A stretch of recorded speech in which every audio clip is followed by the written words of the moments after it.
o que é família, ou o que era a família, para onde estávamos caminhando.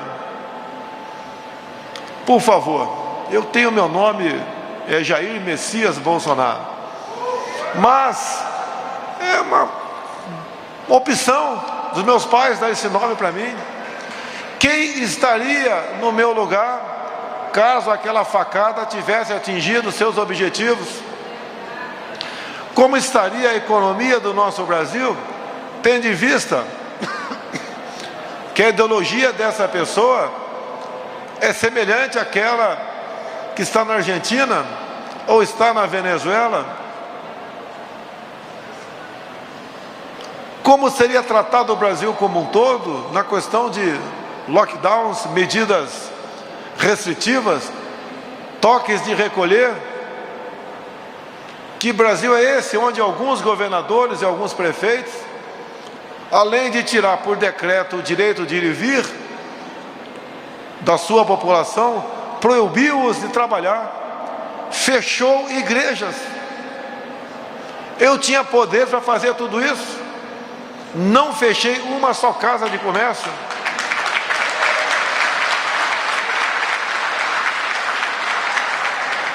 Vimos padres fazendo transmissão ao vivo da sua pregação, ver adentrar na sua igreja católica autoridades municipais e estaduais, encerrar a sua fala. Quem abre mão de um pouco da sua liberdade para ter segurança, acaba não tendo segurança nem liberdade.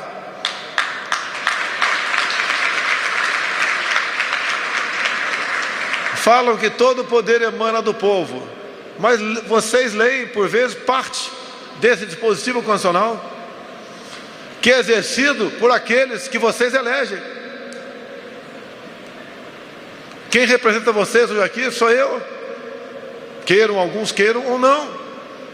É o governador Wilson Lima, é o prefeito Davi Almeida, são senadores, deputados federais, estaduais, vereadores. O que eu tenho a consciência de estar fazendo certo? Se resgatou o patriotismo em nosso Brasil, as cores verde e amarela, a nossa bandeira, o interesse por política. Se vocês não se preocuparem com política, os políticos no futuro poderão fazer pior do que fizeram o ano passado. Decidir se você vai poder ter uma Bíblia em casa ou não, como o Supremo Tribunal Federal está decidindo agora. Acreditem,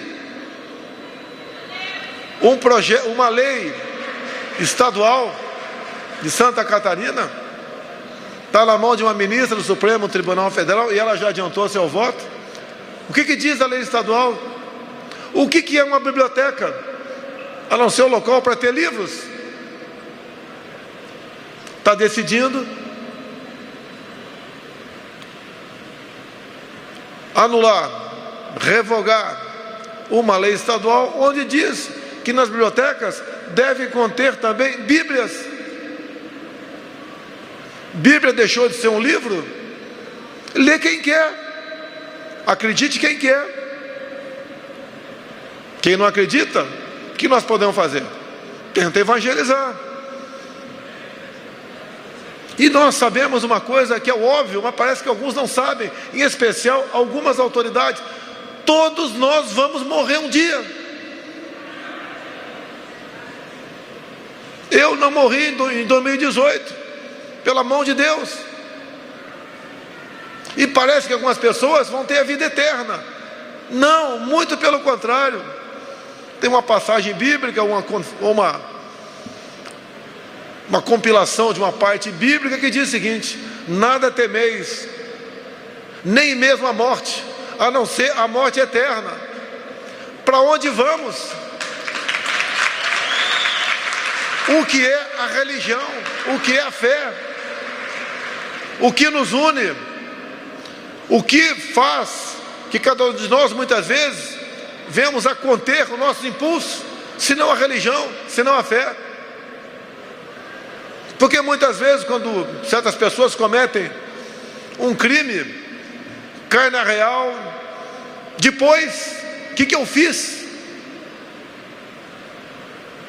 Pode ser tarde?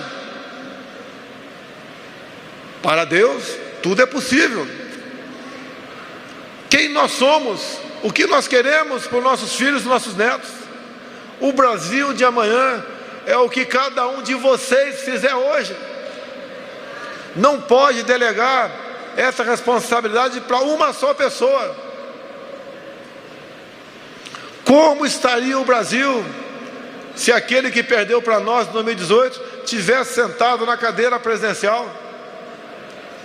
Sim, aquele que ficou 12 anos à frente do Ministério da Educação, que nos legou hoje uma juventude quase perdida, que não sabem, depois dos 15 anos de idade, nem uma tabuada, não sabem nada. A culpa não é deles. Nós vemos algumas ex-autoridades defender o direito a assalto. Ele é um excluído da sociedade. Assaltou, roubou um celular para poder tomar um refrigerante. Se vai para normalidade. Eu estou com 66 anos. No meu tempo, o orgulho, o bacana, era você estar no quadro de honra da escola, como eu estive várias vezes. Em física, matemática, em química. Não estava em português e geografia, mas estava em história. Hoje o que é ser bacana para a juventude? É ser largadão? É ser um debochado? Um cabeludo, meio relaxado? Para onde irá a nossa sociedade? O que nós temos no Brasil? Eu costumo dizer, vocês já ouviram falar? Olha o que Israel não tem e veja o que eles são. Olha o que nós temos e veja o que nós não somos. Ontem sobrevoei a região de Raposa da Serra do Sol, comunidade Flechal, Vale do Rio Cotingo. O que a gente vê lá? Um vale de aproximadamente 12 quilômetros, com uma diferença de cota de 600 metros, com o rio perene. Aquilo é energia para todo o norte e nordeste, mas nada se pode fazer porque é uma reserva indígena.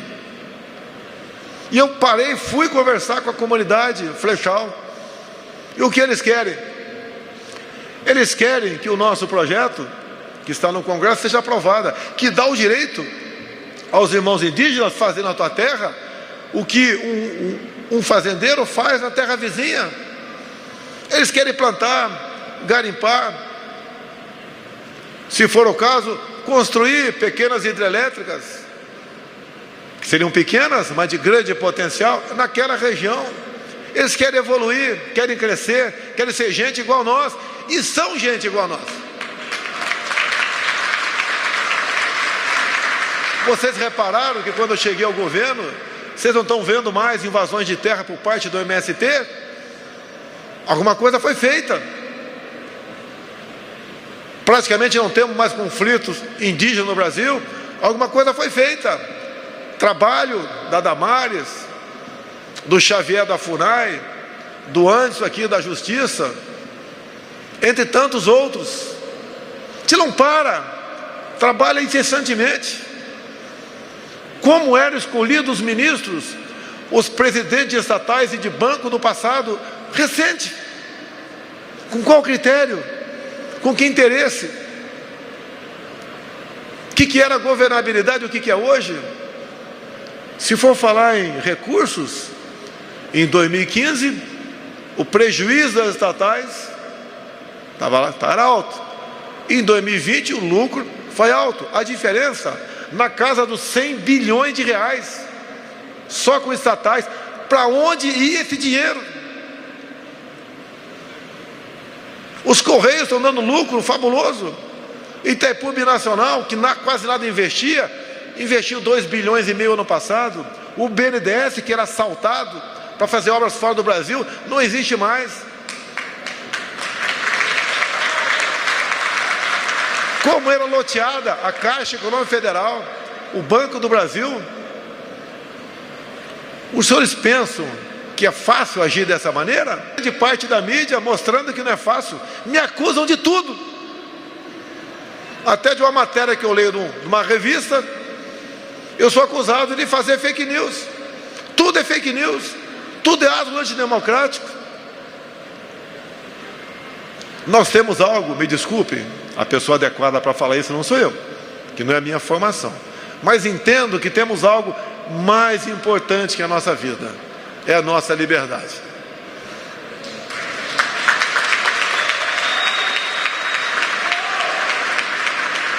Eu fico feliz em cada vez mais aparecer mais gente que tem aberto seus olhos para isso. A liberdade você não perde de uma hora para outra, não é um raio que cai na tua cabeça agora não, você vai perdendo devagar. Devemos nos preocupar com isso. Olha a importância das eleições do ano que vem. Quem porventura for eleito o ano que vem, indica no primeiro semestre de 23, 2 nomes para o Supremo Tribunal Federal.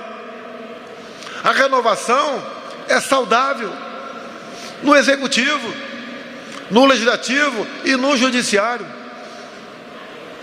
Paciência, não falta muito, nem peço a paciência milenar oriental.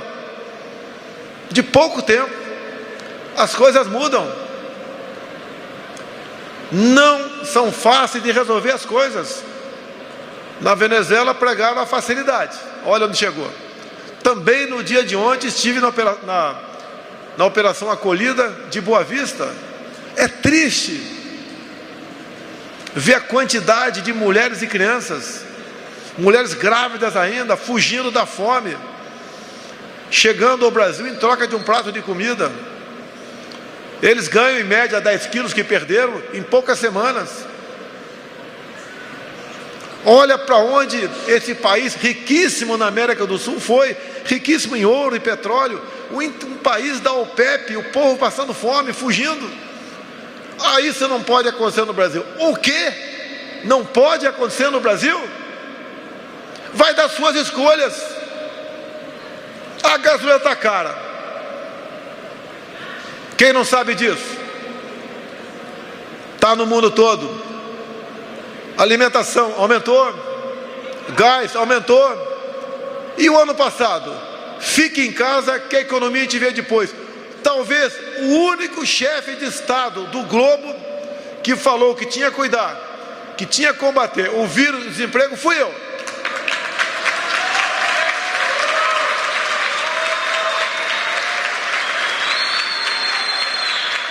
Abalaram os sistemas econômicos. No Brasil jogaram 38 milhões de pessoas na miséria. Eram os informais que vendiam o churrasquinho na praça, o sorvete na arquibancada do jogo de futebol, tomava conta do carro.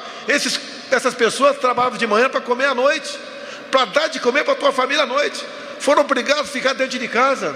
Vimos cenas terríveis, mulheres sendo algemadas em praça pública, vendedores de frutas, a mesma coisa, perseguindo surfistas na praia. Essas pessoas foram jogadas na miséria. Eu fui para dentro da casa deles. A imprensa me atacou. Para mim é muito fácil ficar dentro do Palácio do Alvorada, com tudo lá dentro, não falta nada lá, nada. E vendo o povo se arrebentar aí fora. E quem sabe, baixando um decreto federal, como alguns queriam, fechando tudo no Brasil. E o dia seguinte, e o after day. Essas pessoas, se não fosse a ajuda do governo federal, do auxílio emergencial, que equivaleu em 2020 a 13 anos de Bolsa Família, como estaria o Brasil? Não é apenas passando fome, não. Com toda certeza, eles iriam para as ruas. e fariam coisas contra a sua vontade, como invasão a supermercado, fogo em ônibus. Já vimos isso no passado recente. Vamos mudar o Brasil? Vamos, com consciência. A gente passa de outra passagem bíblica: por falta de conhecimento meu povo pereceu. Temos que ter o conhecimento. Tive há pouco tempo um físico russo na minha mesa em Brasília, falando sobre nióbio, e ele falou a certo momento: só vocês têm o nióbio? 98%, inclusive aqui na região do Morro dos Seis Lagos, e exportam a que preço? E falou mais: vocês exportam tudo in natura no Brasil. Um dia vai acabar isso, o minério é finito. Como? Eu já estou um pouco velho, não vou ver isso, mas a garotada aqui que está com 40 anos, vocês vão sobreviver quando tiver com 60 ou 70, sem economia no Brasil, que já exportamos tudo que Deus nos deu a preço de banana, e não agregamos valor para isso. Quando se fala em pesquisa, desenvolvimento, alguns querem imediatismo. Já começamos a ver algo de nióbio e grafeno no Brasil, como na Universidade Federal de Caxias, como nos Círios em Campinas, laboratórios nossos, junto com universidades, fotografando células, o interior das células, para ver o que contaminou aquela célula. Chegamos a isso. Tecnologia nossa, através do nosso ministro Marcos Pontes, um astronauta. Quem se lembra quem foi ministro da Ciência e Tecnologia antes do Marcos Pontes? Levanta o braço, por favor. Eu não vou falar o nome dele aqui, mas era um ministro que não sabia a diferença de gravidade para gravidez.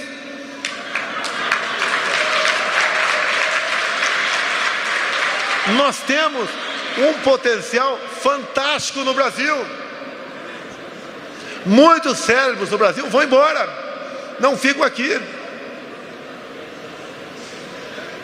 E não ficam porque tem dificuldade, não tem campo para trabalhar. O próprio Marcos Pontes, quando ele veio do espaço, é o primeiro e único astronauta até agora abaixo do Hemisfério Sul. Eu o conheci pessoalmente naquele momento, e começou também, para ganhar vida no Brasil, o salário do militar não estava bom, melhorou um pouquinho agora. Começou um parente dele vender souvenirs, macacão, brindes do espaço, da NASA. A imprensa começou a bater nele, chamando de astronauta camelô. Ele foi para os Estados Unidos, ganha muito mais, trabalhar na NASA. Depois o nosso governo resolveu voltar para cá. Eu quero contribuir com o meu Brasil. Tem muitas virtudes, tem um cérebro privilegiado. Às vezes é até irritante conversar com ele, dado o seu conhecimento.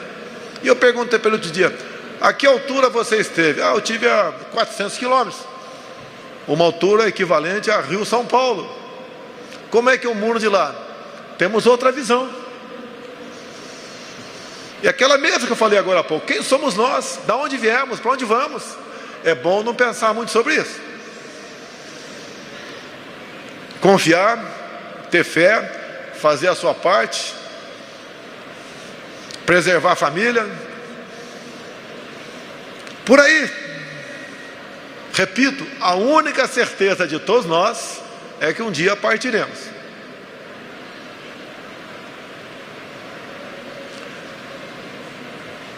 O que eu mais pedia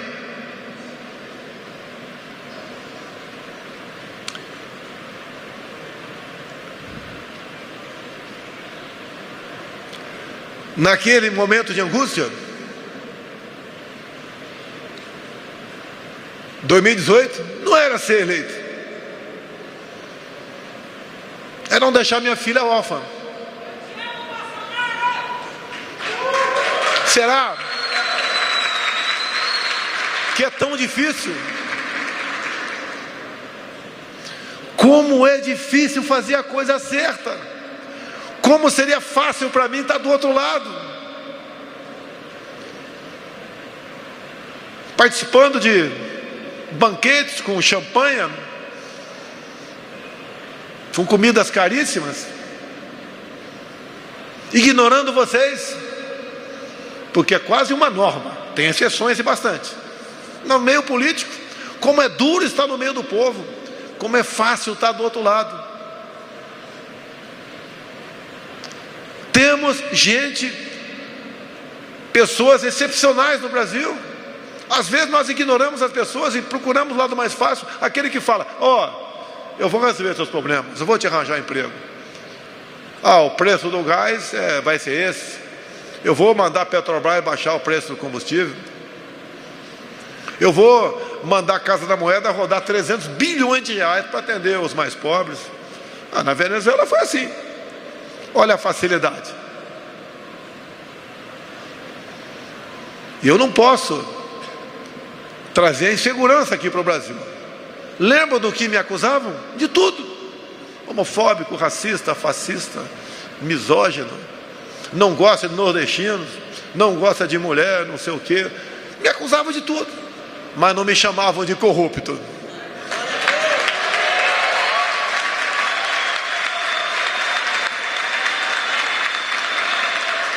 Isso não é virtude, isso é obrigação. Cada vez mais vocês se interam, têm conhecimento. Vocês sabem o nome dos líderes da Câmara e do Senado, sabem o nome da maioria dos meus ministros, da maioria dos ministros do Supremo Tribunal Federal. Nós não vamos criticar a instituição, mas pessoas, por que não? Ou essas pessoas são deuses, são infalíveis? Não podemos perder a nossa liberdade de expressão. Nós, com a graça de Deus, vamos vencer esses obstáculos.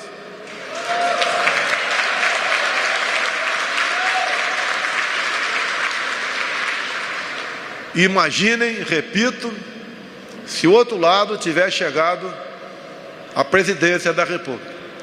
O que eles pensam, o que eles fazem e fizeram com certos setores da sociedade, como eram os livros didáticos. Lembra daquele com a página, com o menino, a menina com furo naquela página? O que é ideologia de gênero? Quiseram o tempo todo liberar as drogas, aborto, família, qualquer juntamento de dois seres vivos passou a ser uma família.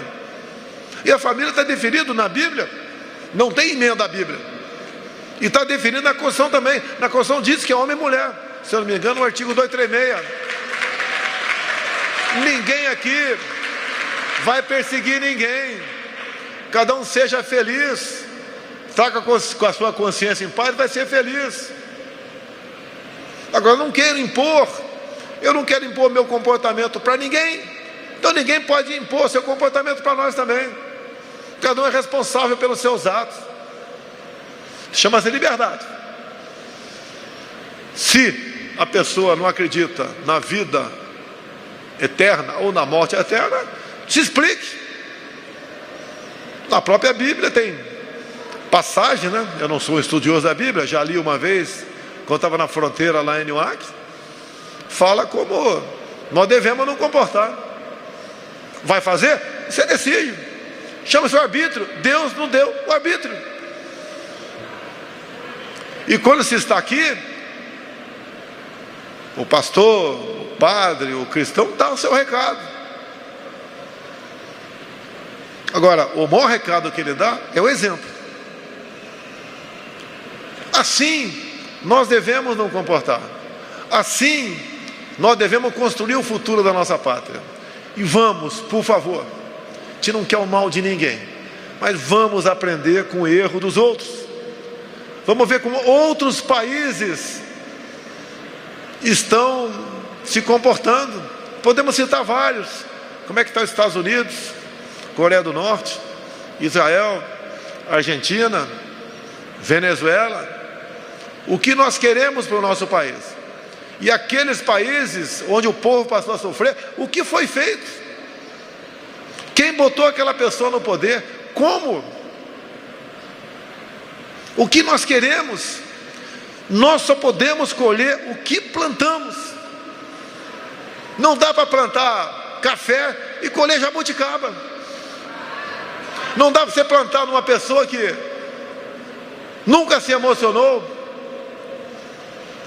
nunca foi um exemplo para nada, acreditar na boca para fora.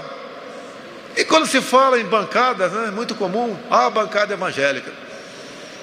Bota na balança os prós e contra. Eu, como passei 28 anos lá dentro, posso falar. Os prós são muito maiores do que os contra. Olha o que o Tribunal Superior Eleitoral quis fazer há poucas semanas. No voto do ministro Fachin, queria caçar uma vereadora do estado de Goiás por abuso do poder religioso. Uma pobre coitada de uma senhora que ela estava numa igreja bastante pequena, eu acho que pelas imagens não tinha 50 pessoas ali dentro, e uma pastora pediu para votar nela. Abuso do poder religioso. Ontem começou um processo para caçar a minha chapa, acusação, fake news. Eu cometi fake news durante a campanha, contra o outro lado. Alguém recebeu alguma mensagem esquisita no teu celular, sem origem definida, que fez você mudar teu voto? Ninguém recebeu. Duvido que alguém tenha recebido aqui. Essa é a acusação agora. E se eu mentir contra aquele partido vermelho, qual é a mentira? A mentira contra aquele partido é dizer que eles defendem a família. A mentira é dizer que eles são contra a alegação da droga ou do aborto. A mentira seria se eu falasse que eles são honestos, que ninguém foi preso no governo. A mentira seria que os 4 bilhões que os delatores resolveram devolver não era da Petrobras, era do bolso deles. Falar a verdade agora passou a ser fake news? Nós seremos amanhã o que plantamos hoje. Eu agradeço a Deus pela minha vida e pela oportunidade. Não tenho o dom da palavra. Nasci e sempre fui apaixonado pela profissão militar. Tanto é que fiquei 15 anos no Exército Brasileiro. E quis o destino que eu entrasse na política. E quis o destino, os momentos que eu passei dentro do Congresso Nacional, eu aprender lá dentro também como a vida pode ser bastante fácil e como pode ser bastante honrosa. Fiquei com a segunda opção. Obrigado a Deus por esse momento, por estar dirigindo a palavra a pessoas que têm Deus no coração. Isso não tem preço.